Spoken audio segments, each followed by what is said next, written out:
Guys, I need you to stop. What the hell was that? I think we're not live streaming, but maybe we are live streaming. Maybe, yep. I think we're live streaming. Hello, good morning. Hello, everybody. Welcome to the Folk Music Educator podcast, where Aaron does not understand how YouTube's technology works, still to this day, and it still won't let me change the title from ethnomusicology question mark, which was last week's topic. Here we go. Happy Friday. Happy Friday, everybody. And This feels like Monday. Why does it feel like Monday? it really does. And now there are little boys out in the backyard playing basketball. I'm so happy that they're out there. But they've let the dog out and he's Oh, going. yep. So it's going great. Aaron, can you tell them who we are and what we do while I let this dog in real fast? Is Yeah, that okay? Can sure. I let you do Let's that? do Yeah, it. one sec. Yeah, go ahead and tell the people. Okay. Yes, so this is the Folk Music Educator podcast. I'm Erin May Lewis, and I am in Wichita, Kansas, and I am a full-time online mountain dulcimer teacher. And Phil Kramer is my beloved co-host, who is tending to pets and is a multi-instrumentalist, fiddle, guitar, banjo, Dog owner. bass, all the instruments, music teacher. And we get together and we talk about life as folk music educators in the modern era, which on this particular Friday, You're running slow. yeah, we're also meeting earlier than we usually do. And it's earlier for Phil, who's 2 time zones earlier than me. But I'm not a morning person, so we're just equally in like, nope. Yep, we're here. Yep, We're we're here. awake. We have our tea and coffee. We're gonna be okay. Life is good. And it's definitely one of those Murphy's Laws kind of mornings where the trust that you can know that you trust that things will go right and you can plan on it has not Hmm. happened. But yes, it's been a wild week full of good things and sad things and all in between. And but yeah, um Sounds like human existence. sounds like human existence. But I have a fun thing to ask you, and Okay. I'm totally happy for anyone who listens to give me their opinion. Aaron, you got to see my new case that I bought on I'm Tuesday. so excited for your new case. It's It's so so happy cute. and yellow. It's bright. It's a bright yellow crossrock mandolin case, and it's very cute and it's very cool. And I have been needing a new mandolin case for a long time. I've had a great old Weber case for my Osborne. It's starting to fall apart, Yeah, and it yeah. was time. It was sad, but it was time. Um, but my question is, I'm also starting to realize, I was like, okay, I've had my fiddle case that's gone through me through the last little part of high school, all through college, all through my work life, all these things. Wow. Yeah, That's an impressively long-lasting case. it's beat up. It's like kill me, and so my question is, do I get another yellow fiddle case to match the mandolin? Do I get like a red, so it's like a ketchup and mustard kind of situation? Or do I get an orange? Just go get like a nice like sunburnt orange kind of thing. Hmm. Mm, Mm. This is hard because yellow is my favorite color yes, me too. and your favorite color. So we lean hard into yellow here on the Folk Music Educator podcast. Hard into yellow. Exactly. But I do love like the rainbow idea of having just a whole variety of colors, and the popping of the different colors is like this, like that's the mandolin case and that's the fiddle case. That might be one of the like ADHD brain things that's like if every case is a different color, then you can't mix them up by only Mm, half paying attention. Um, The shape, mhm. the shape that's not enough. We need the color No, coordination. I think I think but the other thing is like if you start putting stickers on them, then each case is going to have its own like sticker personality and they will be different in that way. And so I think you could go yellow, but my second choice would be orange. I think orange is kind of my thing too. I'll put it in Mhm. the chat so you can see the particular orange that I'm looking for, and I think we I'm can a agree little on bit that. jealous because it's almost impossible to just like shop for dulcimer cases Yeah. because for one thing, it's not as common of an instrument. But for Yep. another thing, there's not like a standardized system of size and shape. And I feel Hmm. like mandolin probably has like less of a standard system of size and shape than like fiddle or guitar, where there's like a few body styles and they each have a name in guitar. And like in fiddle, there's just a size that is, this is fiddle. And if it's not that size, then it's viola. Like it's a different instrument if it's a different size. Yeah. But with dulcimer, it's like, well, a lot of them are hourglass shape, but some of them are like teardrop shape, and some of them are like a rectangular box shape.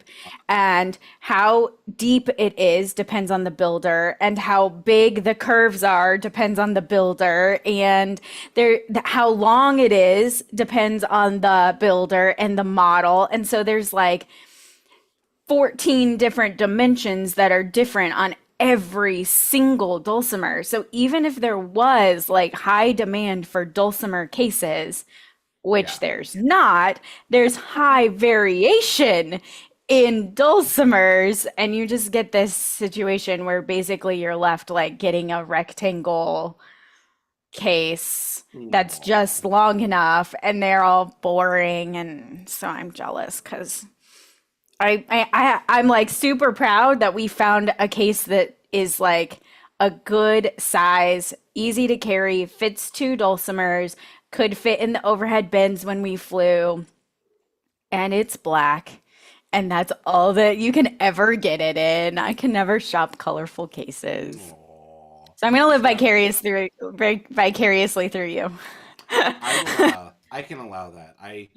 Um been part of me is like it'd be fun to just have the kaleidoscope in the Instagram branding alone of the color would be great. But Yeah. it's one of those I guess I yeah, now that I think about it, there's like Colton cases. Like Colton, I know Hmm. they will do custom orders on Hmm. every weird shaped instrument on the planet. They will, Hmm. but I don't know many other custom case companies. Most of the time, it's like, oh, I have my granddad made this out of plywood for me, and At my first dulcimer case probably weighed 35 pounds and I was 7 trying to carry it around because it was like made out of scraps from barnwood. Like, oak and stainless steel. Yeah, oh yeah, that case was indestructible and it had like a $30 dulcimer inside of it. Dad, granddad, who made it? Dad. It was the like the adopted uncle friend. There it is. Yep. Hmm. Mm-hmm. Mm-hmm. And we love them, and we love that stuff. We Yeah. gotta. The adopted uncle friend is so important because my first mandolin Mhm. was a kit mandolin that my dad found in a dumpster in college. Oh my goodness. That's Yeah, I think. amazing. Do I still have it? Yeah, I still have it, and it's right here. We didn't plan this, I swear, but I put it in this case, and it's this guy, and it's Oh, the this. poor baby is so dusty, Phil. You It's need to give very it a dusty. bath. Yes, I do. But as you can see, it turned into artwork after a while. Um, Mm-hmm. so you can't tell, but the strings are like a centimeter off. Maybe like the Uh-huh. neck is Uh-huh. almost like guitar banjo neck kind of Uh-huh. wide. These I was never able to tune them even as a kid. They're just Mm-hmm. vice script, and It just was so bad. It was so bad, but I loved playing it, and I played it all the time. And Right. my godfather Larry came to visit from England, and he saw me playing, and he goes, "Oh God, Dave, you found that in a dumpster. You can't let him play that." And he goes, what are we going to do?" He goes, "We'll go on eBay." And they went on eBay and they looked and they found a Kentucky little F style student model. Mm-hmm. And he helped them get it. And I got it. We got it for like $140. And I played on that for a long time and I loved it. And Yeah. thank God for the uncle friends, the adopted uncle It's, friends. yeah. It's so true. When you like, uh, you look back over the people who make you who you are, and it is such a community endeavor. It Yeah. really is. Yeah. And I don't, it always makes, I don't know, like one of the, I remember going to Rocky Grass as a kid, and I think we all do it to some degree, like really idolizing the performers that were showing there to teach and all those things. And then of course whoever was on the festival stage, you were like you wanted that and you really hunger for those connections Mhm. with those people. And I remember growing up thinking, I was like, I want into that club. I want to Mhm. know these things. I was like, if I don't get to the point where Tim O'Brien can come to my wedding, I failed as a musician.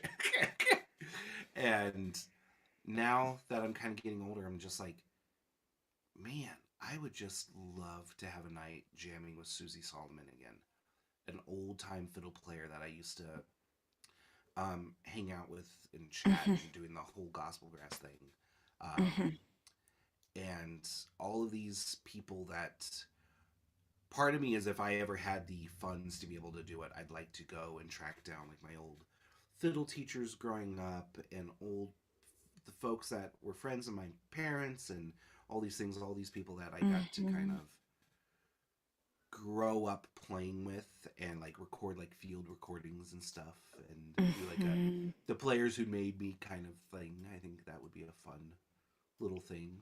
I know Billy Yeah. Strings did something like that with his dad a couple of years ago, which was kind of cool. Right. Yeah. Mhm. Yeah. Oh, community.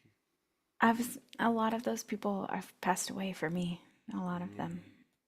aren't around anymore, which makes It, me like even more want to capture what I can of the people who are with us.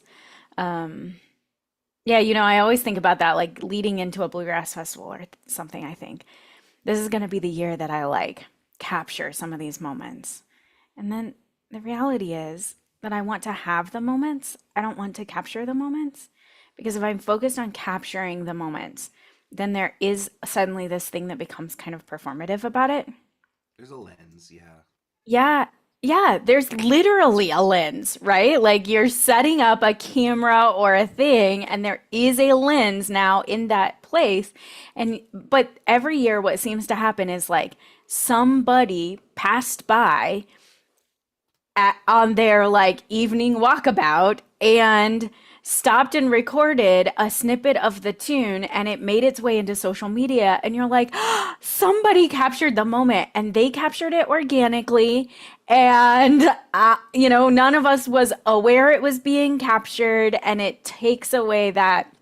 So I don't know. There's a part of me that wants to do this like intentional archival collecting work. And there's this part of me that's like, I don't know, I just want to have the moments. And and there are these moments too, which is kind of interesting for me, where like I realize that the way you get into the in club is through like organic connection and relationship building when you don't think it's leading you there. Yes. And when you're trying to be like, ooh, that's the club I want to be in, then everything is awkward and weird and you're never, that's not how it happens.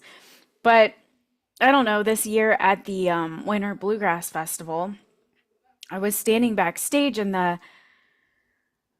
sort of moment that brought it together was this really sad moment because in Kansas we lost a really young musician in a terrible car accident last fall.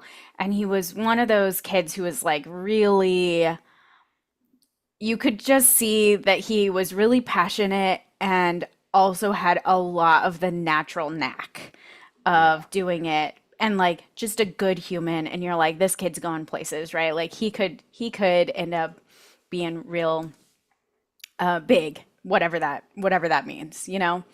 And then he passes away, and it's this really horrible, tragic thing. And we're standing backstage getting ready to do a moment of honoring him. And I'm just like chatting with the headliner bands because over the years, there's been this moment of connection around like this one's kid, or we met in a hall at IBMA and just randomly started jamming together, or we met at the cafe and we're both ordering coffee at the same time and we just pick up a conversation and now we're all chatting together and all of it happened in this like really organic way and I'm like in the club and I'm going, how did I How did I get here? how am I here? You know, and you have this moment of like, I don't think I belong. And then I wonder, like, does everyone think like I don't belong in the club and yet somehow I'm just in it? And like, I don't know, it's a really interesting moment of recognizing the same thing that my dad used to always tell me, which is that every musician you see on the stage, every musician whose album is going viral, which wouldn't have been the terminology then, but is the updated version of this, right? All of those musicians, they're just human people. And human people enjoy connection. They enjoy those organic moments of just saying hi. And my dad was always like, don't be afraid of them. They're just people. And like, there are definitely times when I'm like, this is just a person. And I go up and like try to initiate a conversation. And it's clear that they're in the like, I just am greeting my fans mode. And I'm like, okay, thanks. Like, thanks for being awesome. And then walk away. And there are other moments where I'm terrified to strike up a conversation. And then somehow there's like a moment where the conversation begins. And now we're just chatting. And I'm like, oh, and then I think about that with like my students and when people say to me like, oh, I just love your playing so much and I'm nervous to and I'm like, why would you be nervous? Like I'm just a person. I'm just a person with like ADD who can't figure out how to put the right key in the lock. Like I don't I'm not one up on you in any way here. I resonate with that a lot. And it's like Sarah Erst Green talks about this. There's this great quote of she's like, myself like like my self-confidence really grew when I realized that everyone is too busy thinking about themselves to be thinking about you. Yeah. And like walking into a space, you're like, oh, everyone's looking at me, everyone's being aware. Well, no, they're all being nervous that everyone's looking at me. And Right? we're all kind of just trying to figure this out. And I don't know. I had a student this week who was feeling particularly frustrated because they are so burnt out with the job they're doing. Yeah. And to the point like they go, I come home and I just can't practice. I just can't do this. And I'm burnt out. And I go, okay, yeah. Tell me about all the things that you're doing outside of this stuff. And I go, well, I'm volunteering at this like bluegrass and old time music theater. And so I'm getting to see some shows and doing that. And then there was this avant garde music festival that happened in my town this last week. And we went to that. Oh, and this famous traveling musician did a house concert at my house and came to the house. It did all these things. And I had to go, it's like, that stuff, like half of the goal of making music in this genre is to build the community connections, Yeah. and that counts as practice to me. Like you're like Yeah. like you're making deeper roots to all these things because like I I'm sure both you and I, knowing our brains, and we probably have had students like this who walk in and are raring to go. They're ready, they're focused, and they're practicing several hours a day. And in 2 or 3 months, they're losing dopamine. They need a new hobby and they're ready to go and they're doing all these things. But I don't know. I think when you're prioritizing those connections and everything, those are Mhm. deep roots. It is hard for the tree to They, fall over with those deep they roots. are deep roots. They're And really deep roots. Yep. And they're sort of even when you're not directly cultivating them for a while, like yeah, these are the people and the that you can come back to and like I don't know. I've been having a lot of sort of the existential conversations, and it's an election year, so politics are just more in the forefront of like everyone's brains because you can't not be aware, I guess, at this yeah. point. And there's all the like, is what I'm doing enough kinds of questions, right? And this is, I mean, coming from faith community backgrounds, there's a big sense of like, what's your purpose? And there's, I came up in the purpose-driven life movement era of like, you must find your purpose. And then all of the kind of big like, okay, so if you're involved directly in politics or you're involved directly in like running a nonprofit organization or you're running the soup kitchen, you're doing the thing, right? And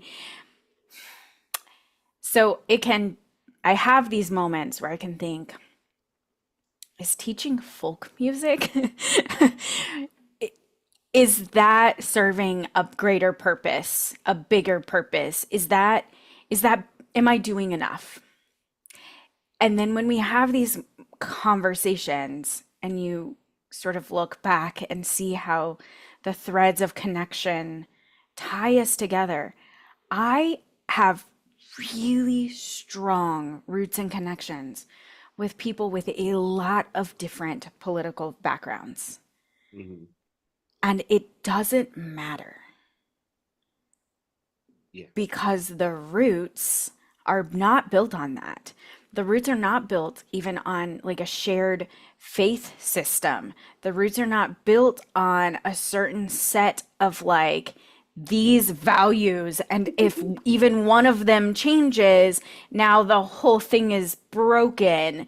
They're not based on this set of like beliefs or ideals or ways of being in the world. They're based on we sat in a circle and we shared this intimate connection by playing sound at the same time, which is such like, it seems so cheesy and half mystical and half just like, I don't know, dumb to me that, but there's like, I cannot explain how connecting with someone musically a few times. It doesn't even have to be like every day or a lot of times it happened. It's like these connections are formed over a few hours of creating music together and sharing that music somehow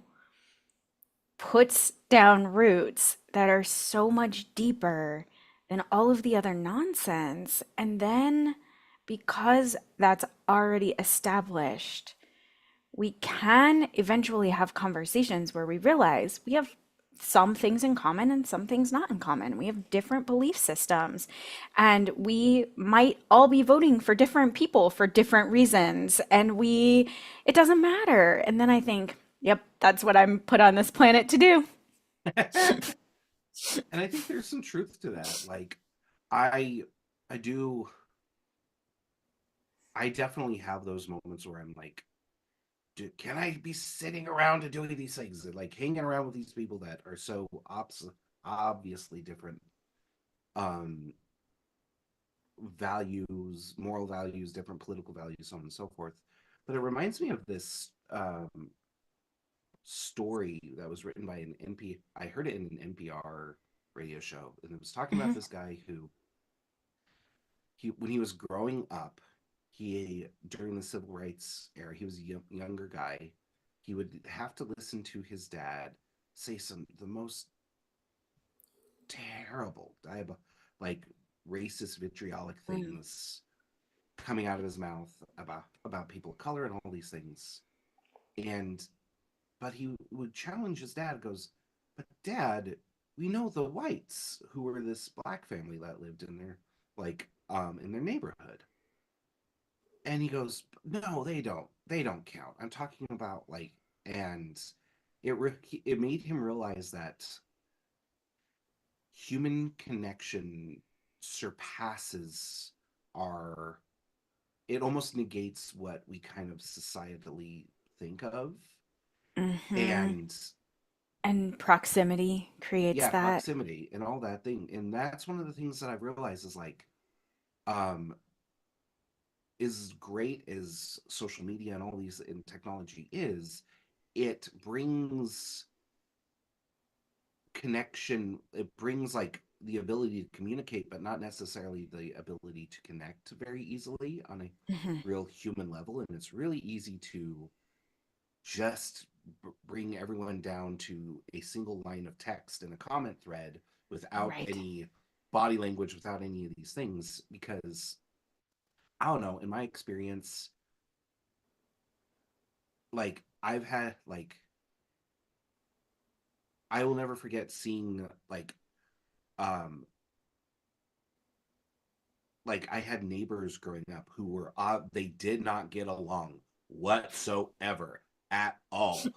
But I remember one guy when um he noticed one of their sprinkler heads was broken and it was flooding his house. He went and turned off their water for them. And he goes, I don't like you, but I'm not going to let you flood your house. What are you talking about? That is ridiculous. Right. and Right. and we take care of I personally I'm reading a book right now. I don't know if I talked about it last week or not, called Survival of the Friendliest, and how really that the self domestication of animals will do this and people will do this, where we're just putting friendliness at the forefront of our decisions for our relationships and our friendships and all these things, and that it tends to make the system less aggressive and more stable in the Mhm. long run and all these things. And I don't know, I think I also really struggle at times of knowing, is this the best way I could be using my time right now and the skills and things that I have? And I'm like, Yeah. I I don't think it could be the only thing that I'm doing, but I do think Hmm. that hey, I could be making I'm helping people practice these things of connecting with other people and building Hmm. communities and all of that. I'm thinking about one of the trainings I attended for the Arts Partners program that does arts integrated education in the schools. They focus on the core subjects of reading and math and Yeah. science and so you're supposed to be really focusing on like how are you going to teach literacy or how are you going to, how are you going to teach these things? But the presenter was talking about but you lead with the art. You lead with the art form and then you teach these other things around it. And that kind of feels like the the place that I'm at in the world is like if I lead with the art, if I lead with the music, if the first way that we connect as humans is with the music, then we can do the rest of the work. And if we lead with the controversy or we lead with the problem, we lead with the thing that's difficult and we can't figure out how to overcome it, then we're not going to make any progress. I I just finished reading a book about creative intelligence, which was really like about creative intelligence inside of like manufacturing and corporate America, and Yeah. like it was a really good, I think, read, and a lot of it was talking about like there hasn't been a lot of new innovation for problem solving because the systems in place do not reward thinking outside the box and new ideas.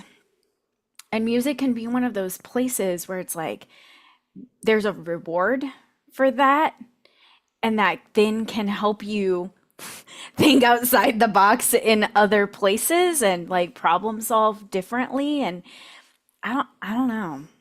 I get kind of on a soapbox, obviously, about how much No. I think. Well, and I was just thinking about like the neuroscience things too, of like when your nervous system is activated, which is what happens when you see something you disagree with.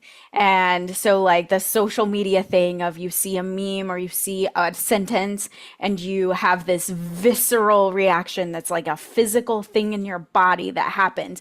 And then you're in fight mode and you're like, I've got to do something to combat this, right? What does playing an instrument do to your nervous system? It just like brings a lot of that down, right? It kind of calms a lot of that fight or flight. I can just remember times of being like so angry at my sister as a kid, just like I am mad. And then I would sit down at the piano and I would just play Beethoven for a while. And then I wasn't mad anymore. And the situation that made me mad with my sister was not resolved. But my own body's nervous system was calmed down enough that I could figure out how to resolve it in a way that could not happen when I was just so mad. But then there's also like the endorphin release and the dopamine release, which is this feeling of like happiness and connection and warmth. And so you get the like calm and then the happy chemicals. And it's Yeah. like, wow, we need that to be able to solve hard problems, to innovate new things, to be creative in how we approach the world. So I guess I'm definitely a dyed in the wool folk music educator for my whole life. That's I like here Here we I are. And I like am. that a lot. And I think that's the truth. Like Buckminster Fuller talks about in that book that I'm reading right now, how like we we keep so many developments and so many things behind a paywall of profit. Like, Yeah. oh, what?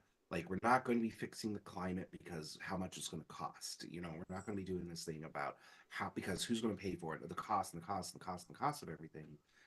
But like, um, he goes, it's surprising how when this thing happens, no one asks about how much it's going to, so on and so forth. But one of the things that he talked about is like, we don't know what true wealth is any yet, where it's like, oh no, imagine a world where we took care of those problems at the onset, at the beginning, Hmm. and see all those things. And I think that's been one thing that's kind of shifted my brain, is just like, oh yeah, what if, like, how, instead of the reaction to the system, Hmm. how can we fix, include this in the system from the offset? How can we like start to fix it and build new things? And so I don't know. I think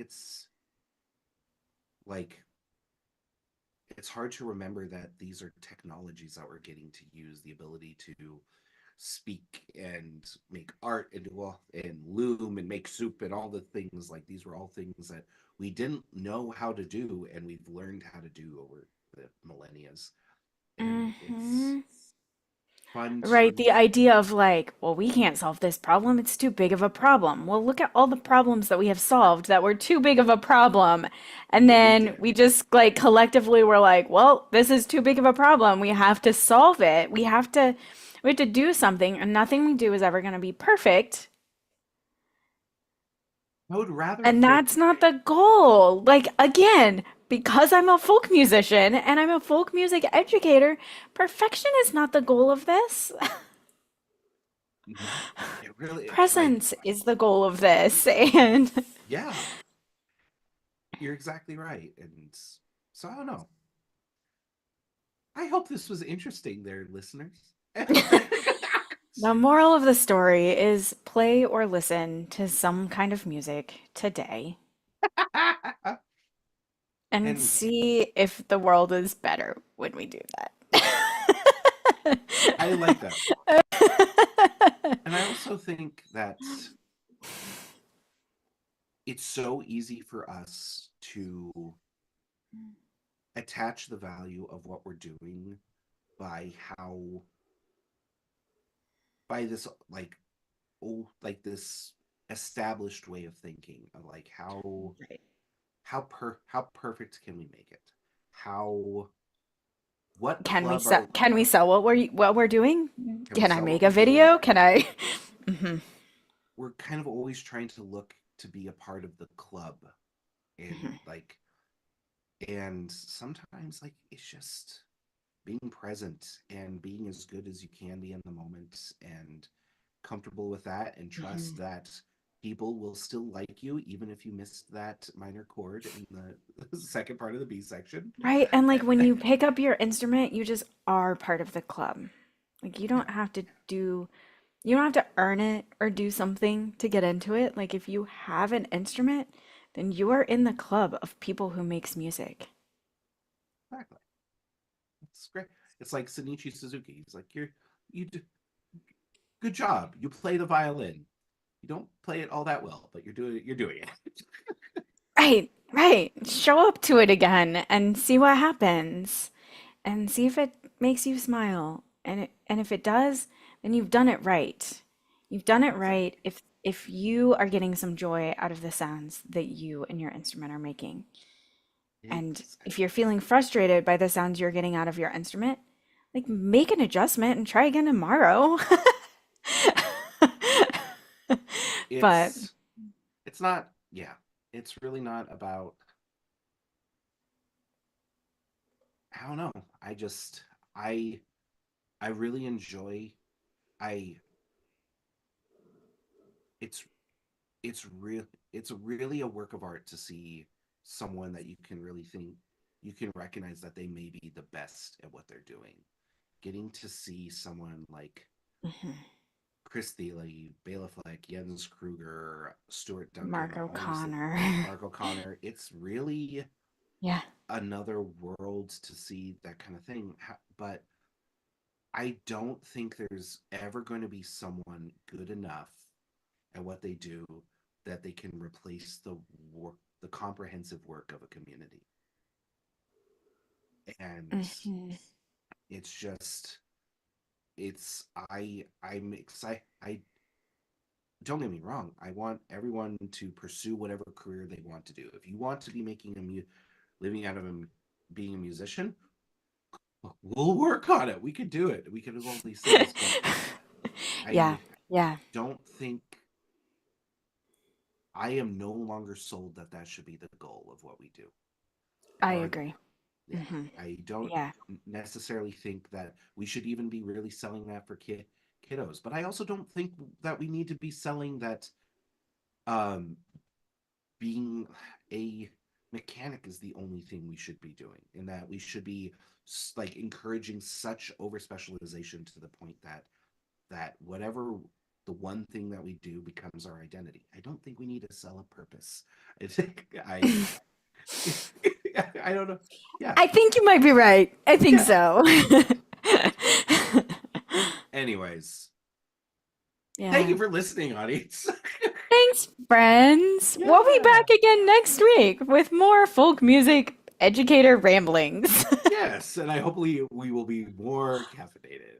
Yes. But thank you Oh, so much. And you can find us at Folk Music Educator Podcast on Instagram.